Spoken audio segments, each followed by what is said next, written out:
Jesus Christ has risen, and he is the open door.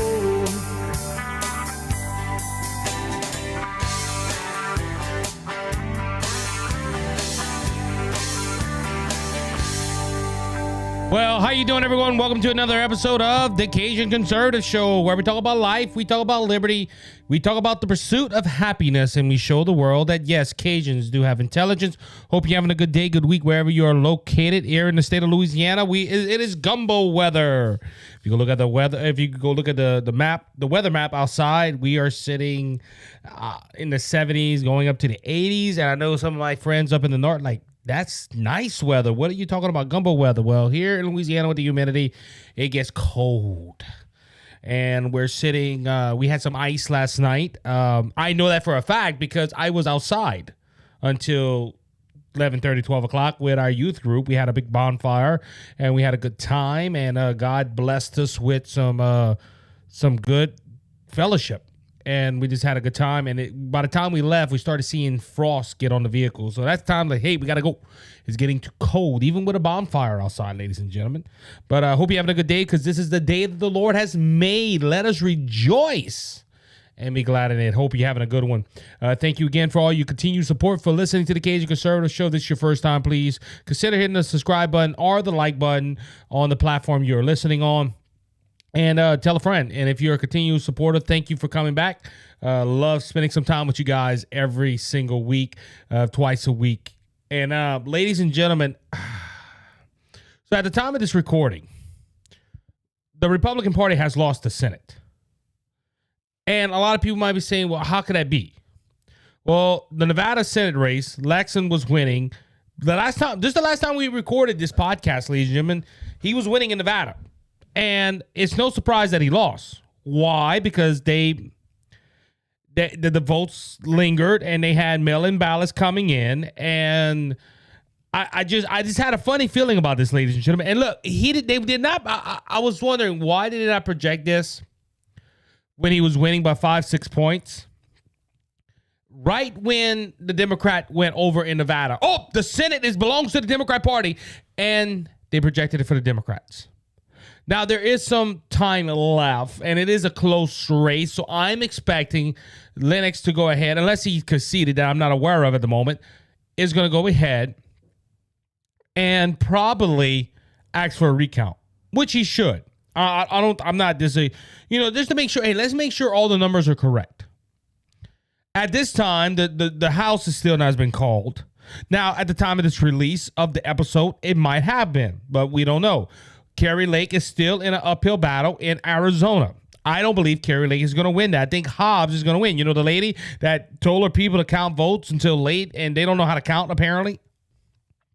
So the election, as I said the last time, my recap of the election, of the midterms, did not go our way. We did not have a red wave like we were told. And unfortunately, yours truly even predicted that. I assumed we were going to have a red wave. And it didn't happen. We had a pink. So we don't even know if we had a pink sprinkle yet. We don't know if we have a pink puddle.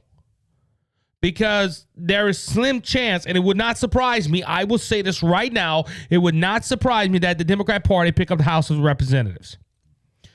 And everything that the Republicans have promised will not come to fruition. All for me to say this, ladies and gentlemen. This election opened my eyes to a lot of things. Let's just say it like that. But I'm starting to see bickering in the Republican Party because, ladies and gentlemen, as I said, this was not a red wave. This was not. Like I said, could we even consider this a pink sprinkle? A pink puddle?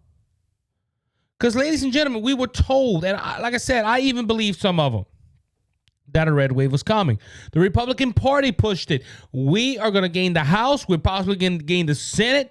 Real Clear Politics had an average of maybe 53 seats going to the Republican Party. Ladies and gentlemen, this was supposed to be the time. Since then, though, we've had a lot of bickering in the Republican Party. And I'm going to say it right here.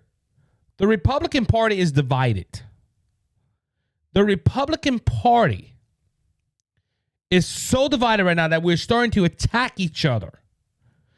And people wonder why some in our own party, well, why don't they vote Democrat? Why they vote Democrat? Why do people go ahead and vote for people like Barack Obama or John Featherman or Kathy Hobbs? Why? Why do people go vote for Democrats that's going to ruin their life? I think one of them. I was having a good conversation with a friend because all the things I can say bad about the Democrat Party. There's one thing that the Democrat Party has that the Republicans don't have, and people see it and they unite around it. It's unity. Ladies and gentlemen, you will never, ever, and I'm about to quote a lot of stories from this week, but you will never see a Democrat go against another Democrat so hardcore that it ruins their reputation. I'm going to use for a prime example, the last presidential election, the Democrat Party. The Democrats slung mud at each other, but it wasn't stuff to go ahead and smear their name. But our candidates will find anything and smear and hurt. And I'm talking about one particular candidate. And I know a lot of people might get upset at me about this candidate, but we're going to talk about him later on. Because I do believe he's going to run for president. That's a hint. But the Republican Party is divided right now. And that's one thing people look at. They see the Democrat Party, how unified they are, and they come together for a common goal. It don't matter if it's good for the nation or bad for the nation. They come together and there's a common goal and they have unity, and people go ahead and they go for that.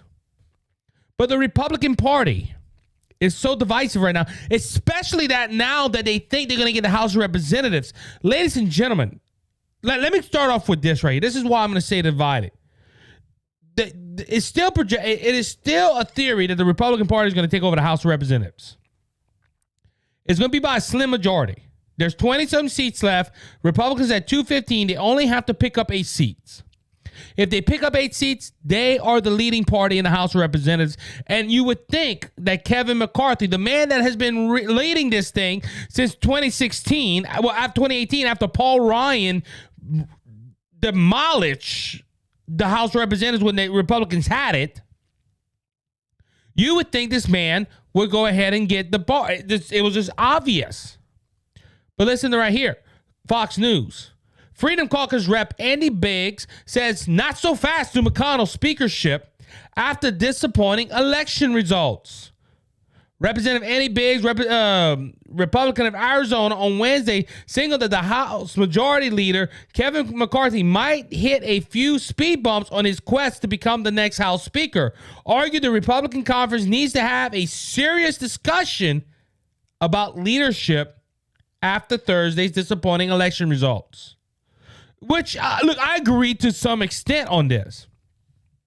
You need to go ahead and determine who your leaders are, especially after a bad result. But ladies and gentlemen, have you ever heard like Nancy Pelosi go out and say, well, we had a bad midterm, or Democrat Party, we had a bad midterm. We need to take Nancy Pelosi out of her spot. You never see it. And the closest thing you had to was the 5 fraud squad members, Alexandria Ocasio-Cortez and Ilhan Omar and all them people that were like, well, we got to take her out of there. And they didn't hold water. The Democrat Party put them in their place. The Democrat Party said, no, we're going to keep Nancy Pelosi. But the Republican Party, the man that has helped us gain more seats and has helped us for the last couple of years, nope. We're not going to guarantee you that spot. Now, like I said, some people might argue and say, well, Isaac, what about midterm elections? Yeah. Kevin McCarthy was one of them that said that we might pick up 70 seats. And it didn't happen.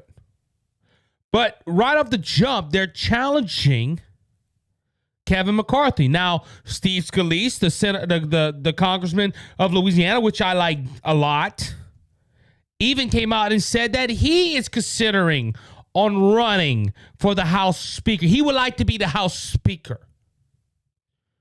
Now we heard Jim Banks is running for Minority Whip. If Steve Scalise is going to give up that role, hey, that's open. But ladies and gentlemen, Steve Scalise, Andy Biggs, and the Freedom Caucus all of a sudden is challenging Kevin McCarthy. Right after they don't even know if they got the House now. They still need to vote for their leadership. I agree with that. But the House ain't even been called yet at the time of this recording. But the Republicans are fighting Kevin McCarthy. Now we're fighting amongst each other.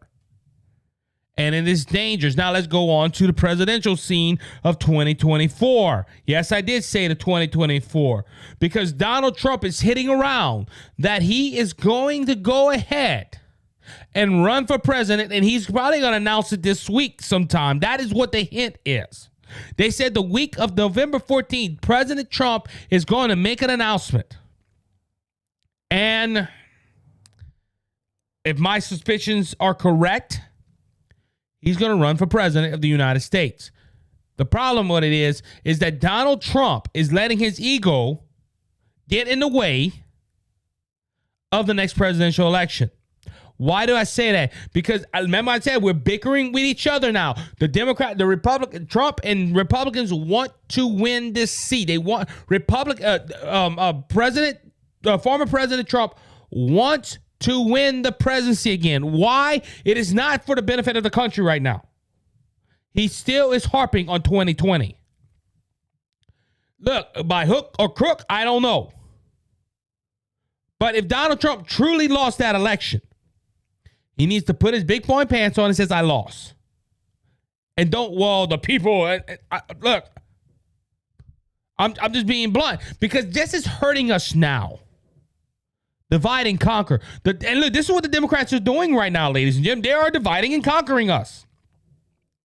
United we stand, divided we fall. That's not the old saying. The Republican Party the Democrat Party has put a war between the MAGA Republicans and the establishment Republicans. And it is splitting. We're splitting up. We're fighting with each other. And just like the Red Sea that Moses parted, guess what? They're walking right through to victory. And Donald Trump is a part of that. But Donald Trump's ego is getting in the way of us succeeding in 2024 right now. Because he's harping on the past. And I already said this. Look, 2020 is done. 2020 is finished. We have legislations that made sure that voting was legit and all this stuff. Republicans went ahead and changed it. Remember the Georgia law of 2021 or whatever. Laws were changed. It was addressed in some states. Leave it alone now. But Donald Trump is harping so much on 2020. He wants to get in the White House to show the world that he is still popular. And I don't care two hill of a beans if he is. You need to run for that seat because you love the country. And this is why I have beef with Donald Trump right now. Donald Trump, as I reported last time we were together, was attacking Ron DeSantis and saying how Ron DeSantis, he called him Ron Santimonious, is just your average governor. And he criticized him about COVID-19. He went ahead and said Fox News likes him and all this stuff, but he's just an average governor. And that Donald Trump in 2017 put him in his position because he was losing. And it ain't loyal to him. Then I'm paraphrasing. I have the article right here.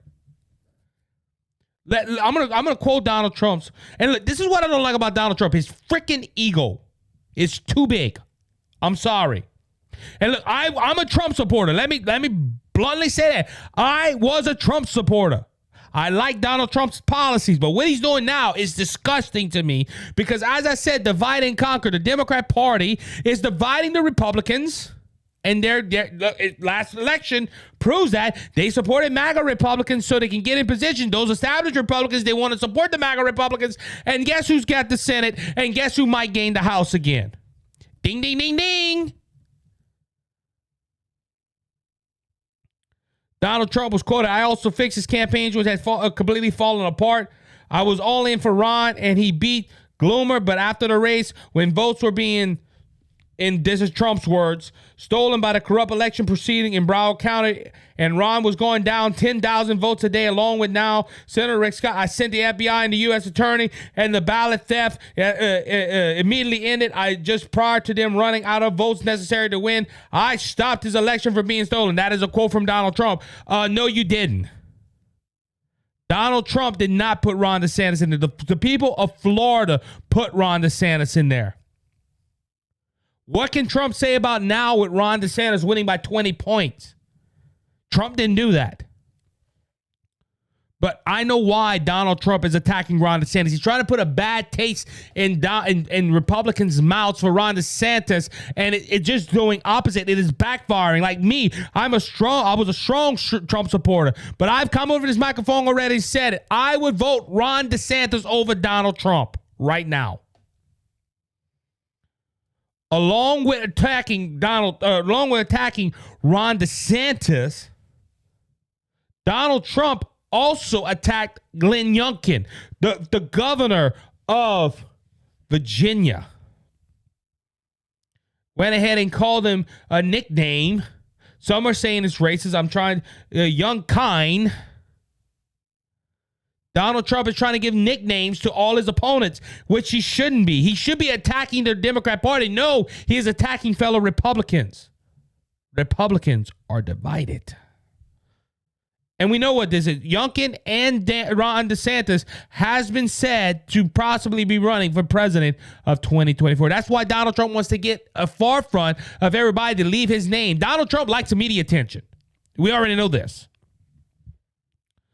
But attacking Ron DeSantis and Glenn Youngkin is putting a wedge in the Republican Party. This is why I'm saying I believe today the Republican Party is divided. Also, this week, now we went from the House, where we went to the presidential candidates. Well, the Senate should be fine, right? No. Rubio calls for delay in Senate GOP leadership election and apparent sweep at McConnell. Political top Senate Republicans push forward. Ames call to delay leadership election. Why? To vote out Mitch McConnell. This one I kind of agree with, ladies and gentlemen. This one I do agree with. Kevin McCarthy, I don't agree with. Them trying to take out, but Donald Trump with Ron DeSantis, I disagree with Trump doing that, and he's dividing the nation. This is the upside of this. Mitch McConnell gave up the Senate because he didn't want MAGA Republicans in office. Why is it? What's your proof? Well, besides Herschel Walker, he didn't want to support nobody that Donald Trump endorsed. It was somebody totally opposite. Remember, I just said the Republican Party is divided. And look, some parts of the Democrat, but majority of the Republicans, this is why we're divided like this. Bad side to this. You're trying to take out a leader, and Republicans are fighting amongst each other where our common goal should be to try to stop the left.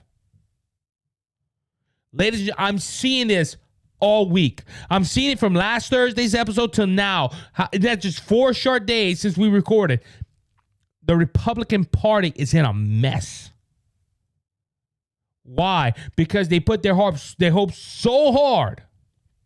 They had their hopes so high into winning this election with a big red wave, and I got caught up in it too. I'm not pushing myself out of it. I got caught up in it too. But now, instead of fighting with each other, the Republican Party should come together and say, look, there is a question. I gotta, let me see if I can find it. I have a story. Let me scroll through the iPad. Let me see. I don't know if I saved it. Wait, was it just? I think it was Josh Hawley. Josh Hawley just made a statement, on Twitter with the New York Post, how the old Republican Party's dead. And I'm gonna have to look for that quote. But ladies and gentlemen, the Republican Party, instead of uniting after this terrible midterm, should come together and try to fix what happened so it don't happen again with their messaging. But instead, we're fighting with each other. You know what the Democrats are doing? They're rejoicing. On that note, we'll be right back after this short break.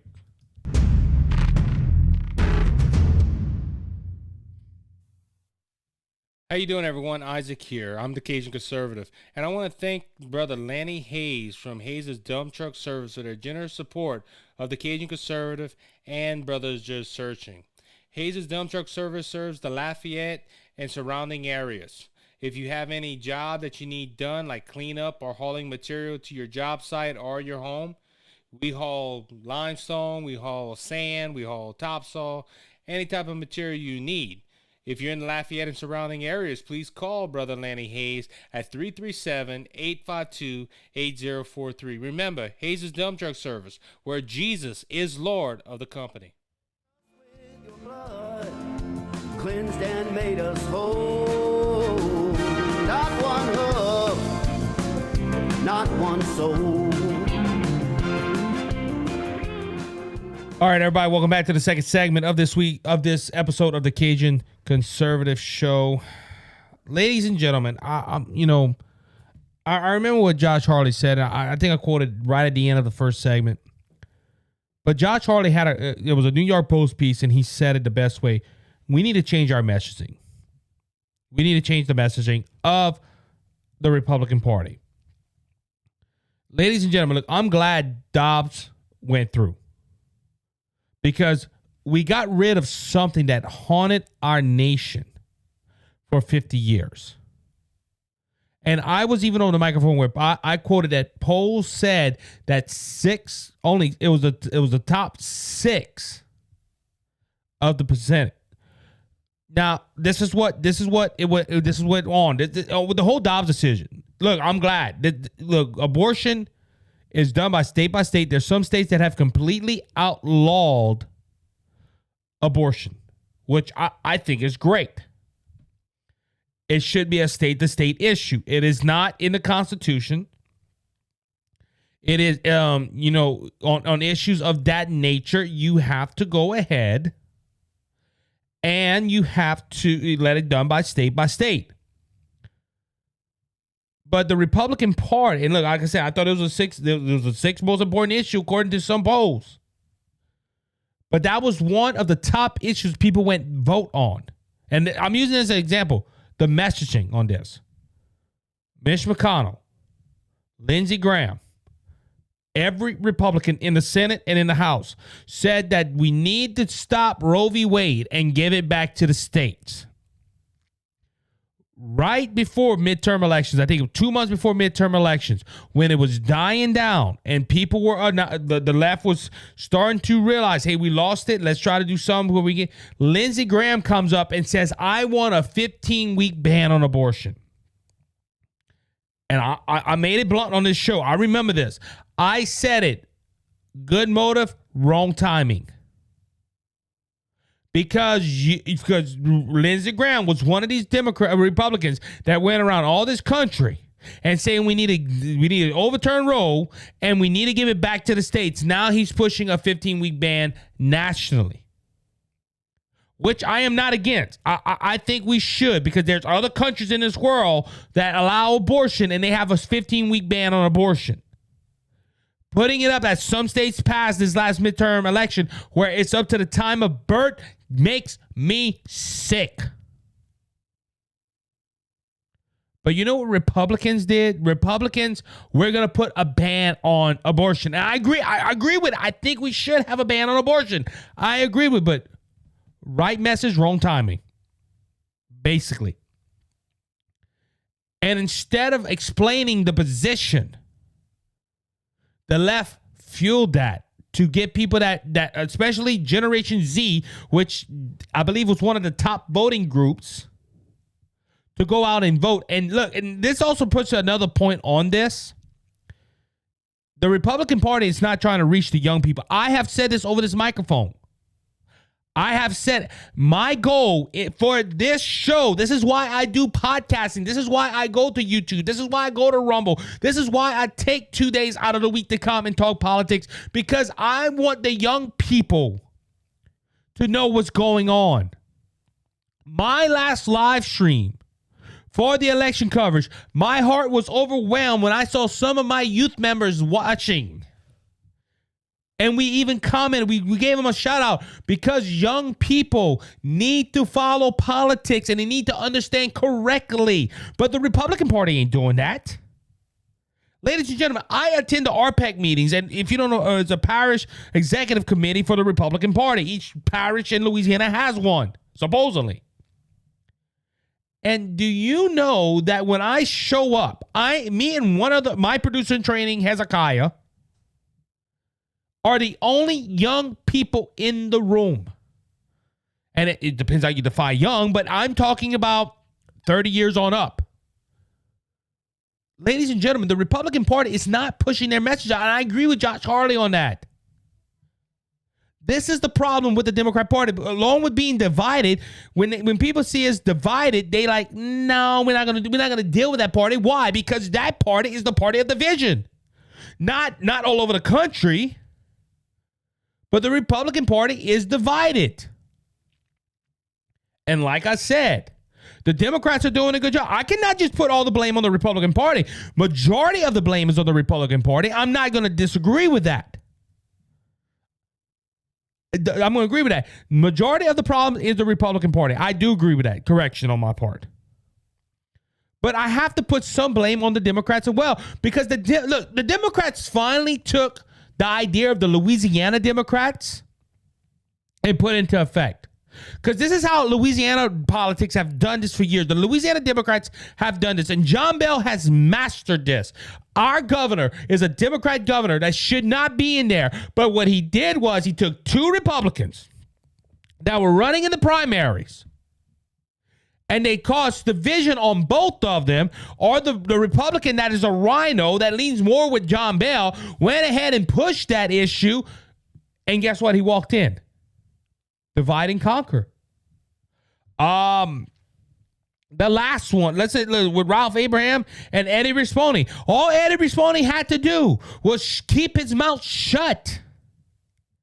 John Bell was getting worried. But Eddie Rispone opened his mouth and attacked Abraham. And you know what John Bell Edwards had to do? Sit back and relax. The Democrat Party, what they did in this election cycle was brilliant. I'm not gonna hide that. The Democrat Party of this nation went ahead and invested in MAGA Republicans.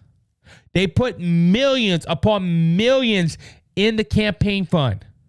And the MAGA Republicans did what Trump told them to do. Talk about 2020 and how bad that election was and that Trump won it. And then you had the established Republicans on one side saying, oh, no, we believe 2020 was fair. We believe it was balanced. We don't want that. And you know what the Democrats did? This is a threat to democracy. And they lumped up all the Republicans together. And meanwhile, the establishment and the MAGA Republicans were fighting each other. And people wonder why. You know what stops a red wave? Parting it, basically. Ladies and gentlemen, we didn't have a red wave because we were fighting with each other. And our messaging wasn't clear. And the Democrat Party helped out. Ladies and gentlemen, look, that's on my heart. That's on my heart right now. I guess my heart, my mind, whatever you want to say it. The Republican Party is doing a bad job of their messaging. The Democrat Party is full of young people. And the young people of the Republican Party, and there is some out there. Look, there's podcasters. I'm going to give them a shout out. GOP Josh of the Conservative Crusader podcast. A young man. He's a conservative. That's a bright spot for our future. Young men like that and young men like myself. But I don't see young people flocking to the Republican Party. Why? Because their messaging is just bad. And ladies and gentlemen, I agree with Josh Harley. Going back to the New York Post piece, I think it's time to change the message of the Republican Party. I think we need to stop dividing. We need to stop being divided. We need to stop the name calling. We need to do something. Because Biden is out there saying, yes, you Americans, you'll save democracy. But this is the man that wants to stop all the traditions of the founding fathers to put us more in bondage and to lose our democracy. See, we don't put that. We don't think Biden is right saying that we're just. Explain why you don't think it's right. But the Democrat Party don't do that, ladies and gentlemen. I mean, the Republican Party don't do that. On another note, the Republican Party don't know how to lead. And I'm quoting from my mentor, Rush Limbaugh. I was never taught, I never met Rush personally, but I heard this man. I'm 30. He was 30 years on the radio. I was a Rush baby. I was introduced to Rush when I was a child. So about 20 years, I listened to Rush. Oh, I made you 10. I roll with my dad, and my dad listened to Rush. And I listened to Rush so much that I'm starting to see what Rush said was true a lot of times. And Rush Limbaugh said it the best way. The Republican Party does not know how to lead.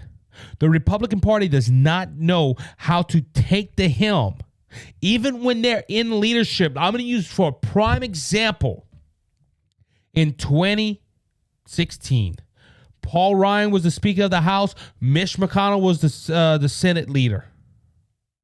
And ladies and gentlemen, the Republican House and Senate fought against Trump tooth and nail. The only piece of legislation they did not fight against was the tax cuts that we are still benefiting from right now.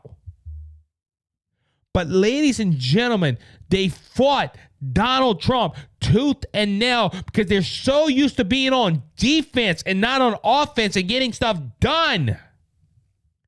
And the Democrat Party, they go ahead and they change. When they need to be on defense, they fight the Republicans tooth and nail. When they're in power, screw the Republicans. It's our way or the highway. And ladies and gentlemen, this is hurting our nation. This is hurting the party. We already got a divided country. Now we have a divided party, a Republican Party that is divided.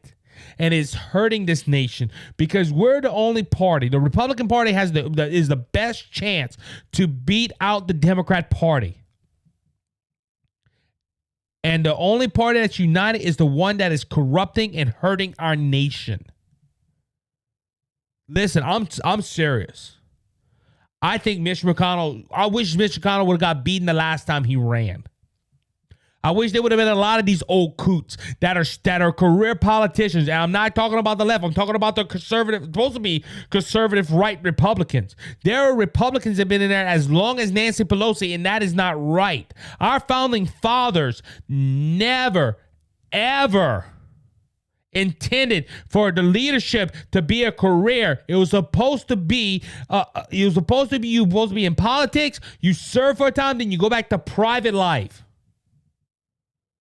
But there's some in the Republican Party and along with the Democrat Party that made it a career to be in politics. And these career politicians are not worried about the American people. I'm talking about both sides of the aisle. And it's hurting our nation. And now it is even dividing the Republican. The only chance to stop the Democrat Party. Well, Isaac, what about the Libertarians? Isaac, what about the Constitutional Party? Isaac, what? Until they get enough momentum and to get the popularity that needs to be and unite, they're not going to beat out the Republican Party as well. That just because look, this is my thing. Look, because I'm going to use a prime example. Look at the Herschel Walker, Ralph Warnock situation. That hurt both parties, by the way. There was one Libertarian, and the last time I looked, had 3% of the vote. 3% of the vote. Herschel Walker and Ralph Warnock did not get over 50%. Well, that's how they do things in Georgia. You can just run. Yeah, I understand that, and I'm not against that because Louisiana, I'm against open primaries like that. Let's just say it like this. Because in Louisiana, I'm an advocate for going to closed primaries. But the Libertarian candidate in that race just didn't hurt the Republicans. It also hurt the Democrats. Well, is that a good thing? Well, no, now we got another month. And now that the Senate will be controlled by the Democrats, our only hope is to get a 50-50 Senate to where we get seats that are together. I mean, the split seats where they have to be numbered. Because, see, that's what a lot of people don't realize. The more the Democrats gain in seats, the more they get to put on boards and they get the more balance of power. That's just my rant on this. All right, TV making Ron DeSantis look bad for political gains. What am I talking about? So there was a video. Well, I say a video. There is a show that plays on, I believe, Paramount Plus. This is a CBS network. But Fox News reported Twitter erupts over CBS The Good Fight final, which has character accusing Ron DeSantis of being a sex offender. According to the clips, and I've seen it, so the show's about lawyers. They're breaking down cases, and look, the concept is good. I'm not disagreeing with the concept.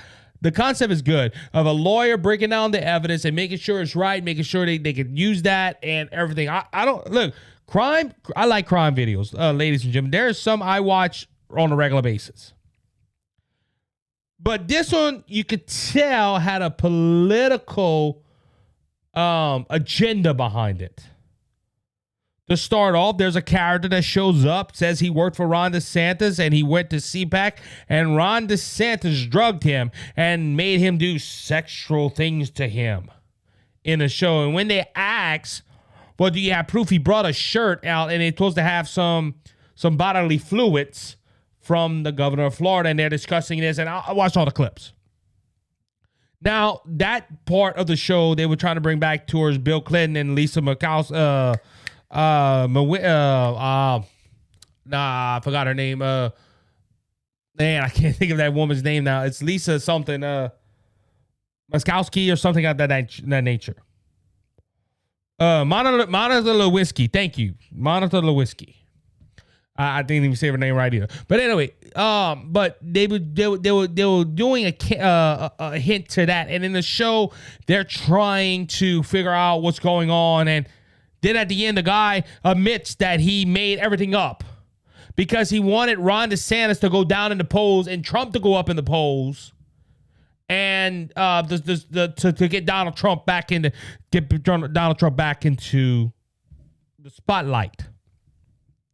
Now, ladies and gentlemen, first point on, they're trying to make it like all Republicans are corrupt or all Republicans are wackos. This dude on the show was shaking and he was all weird. Then he goes ahead and trying to help Donald Trump, like, hey, look, we just talked about this. Divide and conquer. The media is going to do this. The MAGA Republicans against the established Republicans, and they're trying to stop them, and they'll do anything to get Donald Trump back in power. Ladies and gentlemen, now, first off, a lot of people are asking if this is even legal. Could they use real names? Real names in this show. Ladies and gentlemen, you know what the whole purpose of this is? Because they mention more Ron DeSantis than Donald Trump. They're trying to stop Ron DeSantis. I think after all the years of bashing Donald Trump, and look, I don't want Donald Trump to run. I wish Donald Trump would announce he ain't running. I wish Donald Trump would announce he's backing candidates, or he would go to Mar-a-Lago and not do nothing no more. Because I hate to say it, at this point, Donald Trump is doing more harm to the movement, more harm to the conservative platform than anything. But they put Trump to the side, and they focused on Ron DeSantis. Why? Because I think a lot of people think Ron DeSantis is going to run for president. And I bet you dollars to donuts that Ron DeSantis will beat Joe Biden in a race faster than anything. Because Ron DeSantis is going to say, this is what I've done for Florida. This is what, and he can back it up by proof and facts. But they went ahead, and this was an attack on Ron DeSantis. This was the whole purpose of this episode. Well, at the end, I saw one tweet on this. Well, you got to realize at the end, they proved Ron DeSantis didn't do it. But the whole episode, you think he did. And it smeared his name. Now, I will say this for Ron DeSantis. Ron DeSantis, to my knowledge, has not addressed this. But Ron DeSantis is being a gentleman, and look, he's keeping quiet. Glenn Young is the same way, because Donald Trump has been bashing him, and he has not said anything either. You know why? Because I think Ron DeSantis is more worried about getting his work done, and then worried about political attacks. And I think that's why Ron DeSantis is doing so well. On that note, we'll be right back after this short break.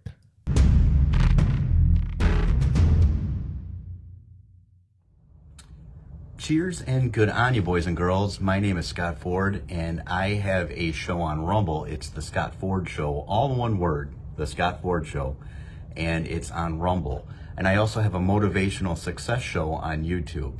So go ahead and subscribe and ring that bell. That would mean a lot to me. Enjoy your life. Thank you, Isaac. God bless. You're my peace of mind when this old world seems to get me down. All right, everybody, welcome back to the third and final segment of the Cajun Conservative Show.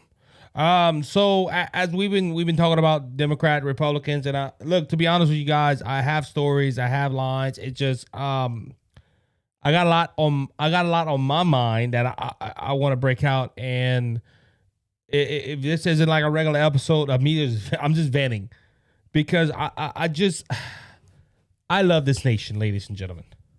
I love this nation with a passion. And as I said earlier, my goal in life is to, first off, is to expose the truth, give you the truth and expose the lies. And my whole goal was to give young people an avenue to learn politics and to learn spiritual. That's the whole reason I got into podcasting, one of many. And it just bothers me to see that. And look, I'm not saying the Republicans are the solver of everything, because it isn't. The Republican Party, I don't think you can put all the Republicans, Senate, and the Congress in a room. And I'm gonna use the analogy of Moon Griffon, because it's a pretty good analogy. You put them in a room with 2 slices of bread and a piece of ham. And you tell them, make a ham sandwich. And you all have to work together to agree on how that ham sandwich should be made. I promise you, they would mess up a ham sandwich.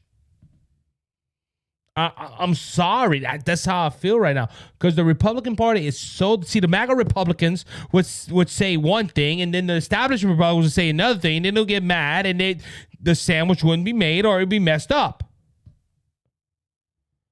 And that's why... I'm not going to give up on America. But on the party that I'm part of, it is scaring me. I'm being blunt, ladies. This is my God honest opinion. The Republican Party is the only ones that can stop the Democrat Party. And we even stink at doing that. And we wonder why they're... And look, I think that's why, I talked about Ron DeSantis a while ago, and TV attacking him, and Donald Trump attacking him, and I honestly feel, and I'm not saying that Ron DeSantis is the savior of the world, and he's the one that should be president so he can save us all from these problems. But I honestly think Ron DeSantis, that's the reason why they're attacking, because Ron DeSantis brought Floridans together. The first time in a long while that Republicans won every statewide position. That is an accomplishment. That is a big accomplishment by Ron DeSantis. And I think Ron DeSantis could unify this party. But people like Mitch McConnell and Donald Trump and others in the Republican Party are going to divide us because it benefits them, basically. And that's why TV's also... The Democrats know this. I mentioned about I just talked about the Good Fight episode where they try to make Ron DeSantis out as a sexual pervert.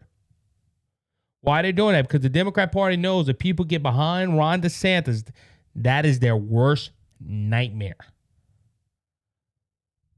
On this note, let's shift a little bit towards the left. Biden vows to work with Republicans who have good ideas, but not on some issues. That's right, ladies and gentlemen. We talked about this a little bit, but he reiterated this again. I believe... Let me go to my notes. I believe he, where's it at? All right, there we go. Let's see when he reiterated this. 2 days ago, which would have been Pull up my handy dandy calendar. Put this on this screen. Okay. Which was the 11th. So this one, the story was written. And as I said, Biden vowed to work with Republicans who have good ideas, but not on some issues. Now, this is because it is still under the thought that the Republicans are going to win the House of Representatives. Ladies and gentlemen, the House of Representatives, they hold the purse. They go ahead and they decide where the money goes. And look, I got a good friend, and like I said, we're planning on it. We're supposed to have him on, and it didn't work out. But I like his concept of the economy stuff. Ever since our presidents, ever since I've been born at least, the trend of debt has been going up. And spending has been going up. And to ladies and gentlemen, we're at a point right now where we're over $31 trillion in debt. Comes a long way when Barack Obama accused President George W. Bush of being unpatriotic when he let the debt go over $4 trillion. I wish we were still at $4 trillion. That's still a lot of money, but I wish it was not as much as 31 trillion. But Biden goes ahead and makes a vow that he will not.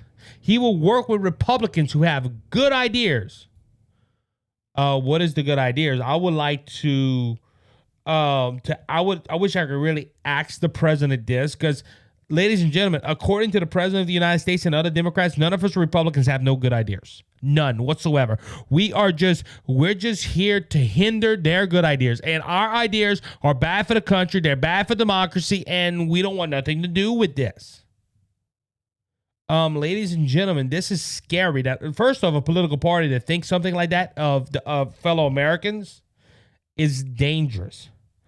I would like to ask him, well, what good ideas would you think? And the president of the United States probably wouldn't even answer. But he said that he is on some, but not on some issues, like abortion. President Biden already said he would veto everything. If they win the House and the Senate, he would veto everything that would go through. He on abortion. He don't believe in cutting taxes. There's a lot of things that that Biden is saying he don't want to touch. All right, the Republicans who have good ideas. What is the good ideas? Climate change? Oh yeah, that's a good idea. I listen to you. And ladies and gentlemen, there is Republicans like that. They're called rhinos. That's how he got his gun bill. That's how he got his Inflation Reduction Act. Not Inflation Reduction Act. His well, yeah, you can say the Inflation Reduction Act, because he told them, hey, give me chips and I won't pursue it. And then all of a sudden they pursued it. So what good ideas? I'm just, wondering. But ladies and gentlemen, let this be a dogfight. If by some miracle the Republicans keep the House of Representatives, by some miracle, this works out. But Biden ain't gonna. Biden. This is what I'm gonna say. I do admire Bill Clinton for this. Out of a lot of things, I don't. I do admire him for this. At least Bill Clinton, when he lost in 1994, the midterm elections, and it was a slaughter. That was a red tsunami. That's when Newt Gingrich became the House Speaker, and it was a great time in the American history for the Republican Party. President Clinton, and it got him a second term, went ahead and told the Republican Party, I'm going to work with you, and he did. Newt Gingrich passed all kind of stuff, and Bill Clinton was at the helm. Bill Clinton got a lot of credit, and he made it in 1996. Bill Clinton got back. That was, I believe, one of the main reasons he won in 1996. Bill Clinton had the help of the Republican Party.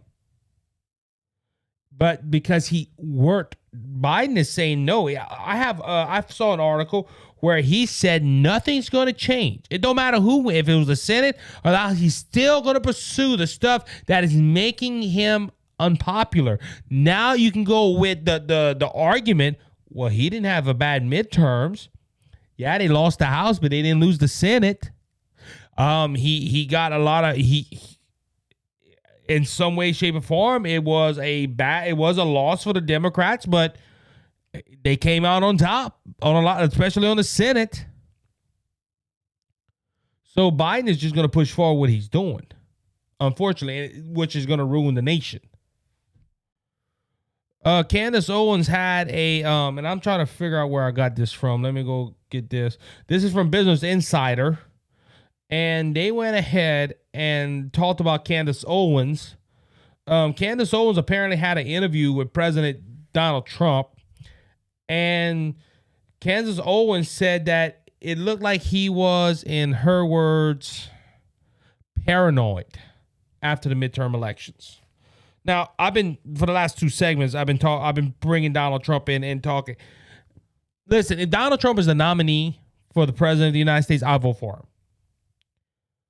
But in the primaries, when it comes down to Louisiana, and if Ron DeSantis is still in it, along with Donald Trump, if Donald Trump is still in it, which I think he will, he's not going to quit until they say, no, Ron DeSantis got it. And then don't count Trump out either, because Donald Trump's ego will go ahead. He's going to go as an independent and run as a third party. And even now, that would be, to be honest with you, that would happen.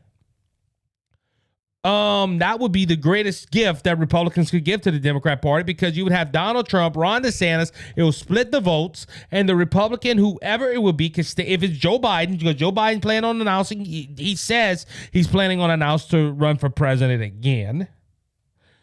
He could just stay in his basement, because Ron DeSantis and Donald Trump's going to beat each other up so much that they won't even care about Joe Biden, unless Ron DeSantis says, I'm not worried about Trump. I'm worried about getting Biden out of office.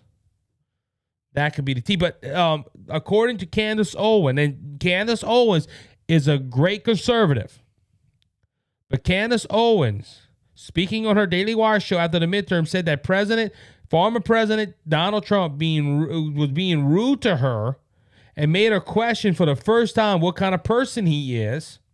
Owens, who once referred to Donald Trump as the savior of the free world, that was a mistake, Candace, I'm sorry, described how the former president actually gets upset with her following a interview with him in which he defended COVID-19 vaccinations. After the interview in December of 2021, Owens defended him in an Instagram video, saying that people often forget how old Trump is, and that he comes from a generation who comes from a time before TV, before internet, before being able to conduct independent research. I'm trying to see where she said and then maybe it was in a video. In her monologue on her Daily Wire show this week, Owens says she was sharing the personal story because it's something that made me, for the first time, question him as a person. The conservative firebrand went out to say that Trump tweeted a completely and kind of fair interview. So, ladies and gentlemen, this is from the come point. I was trying to find the quote where she said, So Owens said in the previous election, Trump was having fun and the energy, it was electric. However, she said after the 2020 election, he is in an anger space and became paranoid. So Trump coming out and saying this is a fair kinda interview. Ladies and gentlemen, Trump is attacking the Daily Wire. Look, I'm going to be blunt with you. This is kind of like Donald Trump saying something about the Cajun Conservative Show. Or if look, the Daily Wire is just being honest. Candace Owens, I have Candace Owens' book right now, Blackout. I follow Candace Owens, so I listen to her podcast every so often. For Candace Owens to come out and say this, something's up. This is further evidence, and I'm one of the rare Republicans that say this, that Donald Trump shouldn't run. But I think this should be further evidence of that. Attacking the Daily Wire and Candace Owens saying it was a kind of fair interview. It's sounding like Donald Trump don't want hard questions. Now, I can hear all my friends on the left, we've been telling you that for years. No, there's a whole different reason why y'all attack Donald Trump. As it gets closer to 2024, look, Donald Trump has been eyeing that 2024. And ladies and gentlemen, Donald Trump needs to be careful, because if he plans to run, he needs to have these allies. And attacking Ron DeSantis and Glenn Youngkin and attacking the Daily Wire doesn't help either. A couple of stories before we wrap it up today. Biden student loan handout struck down by federal judge in Texas. So a federal judge in Texas struck down, this is from Fox Business, struck down President Biden's student loan handout on Thursday night ruling. Biden plan, which aimed to cancel up to $20,000 in student loan debt for per grant receipts in college and up to $10,000 for other who borrow using federal student loan outs, Whether the program constitutes good public policy, it is not the role of the court to determine. Still, no one could possibly deny that it is either one of the largest delegates of legislative powers of the executive branch or one of the largest excuses of legislative power without congressional authority in the history of the United States. United States District Judge Mark Pittman wrote. This is the whole issue around this. First off, it wasn't passed by Congress. There's some Democrats that don't want this. So when it got passed by Congress and the law, and see, so a lot of people think, oh man, I think it was my episode, Take the Pen Away. I'm not 100% sure, but it was an episode where I talked about executive orders and I broke it down. And the only person that can stop an executive order from the president of the United States is a federal judge. And after that federal judge goes ahead, and they have to go to court process. It can go up to the Supreme Court or whatever. I don't know. But it goes up to court. It goes up to the chain of command to see if this is constitutional or not. A federal judge can come out and say, no, we don't think this is constitutional. You need to stop it. This happened with the drilling in Louisiana when President Biden took off some permits. Jeff Landry went ahead and put it to the court. A federal judge said, no, there's a case here, and they stopped the executive order. Now, I think he signed another executive order that override that executive order, and you could do that.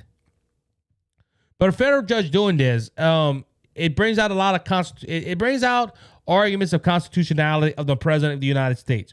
One, can the president can stop this? Because as I said earlier in this podcast, Congress has the power of the purse. They can tell you what they can cancel and what they cannot cancel, and the president has to approve it. But if the president does an executive order, it is overriding Congress. Now, he had a Democratic Congress. He probably could have passed it unless there was Democrats that didn't want it. Remember, they only had 5 seats. So they had to pick their battles very, very carefully. So on that note, but this is pulled out right here. So now they're fighting over this. They want to know this constitutionality. I heard from a pundit earlier this week, and it made some sense. Why was this done? Well, Generation Zs were the most people that went vote this year, ladies and gentlemen. A lot of young people went vote. And because of that, this was sticking out in the mind. This is why they voted Democrat. Because President Biden promises, now that a federal judge has stopped it, 9 out of 10, it won't get done. This was all to get the young people's vote. And that's why I'm going to reiterate something I said earlier. That's why the Republican Party needs to start reaching young people, because the older Republicans are unfortunately starting to die off. And the young people are coming up. And unless they listen to shows like this or other pundits, they're going to, the media and the Democrats, they're going to go ahead and push all this. Ladies and gentlemen, look, I didn't plan to bring this out, but this is what Generation Zs are hearing right now. I started watching, and I like the show Manifest. But there was a couple of times in that show that was talking about like a divine connection or the divine calling or whatever it's called in the show, and they want to touch like the God figure or whatever, and they call God he, they call God she. One of them says, she don't like me. I'm like, well, God ain't a she. That's what they're hearing. It's the same, like if like me as a Christian would say, no, it's not a she, it's a he. God is presented as man. But that is a prime example of what the media is doing. They're feeding young people theories and doctrines and thoughts for politics, and the Republican Party is not fighting back on it. And that's what this was. Oh, we're going to give y'all all free debt. Y'all going to be free. It was to go ahead and get votes. So, you know what? I'm going to save this next story for later. I think we could go ahead and cover that later on.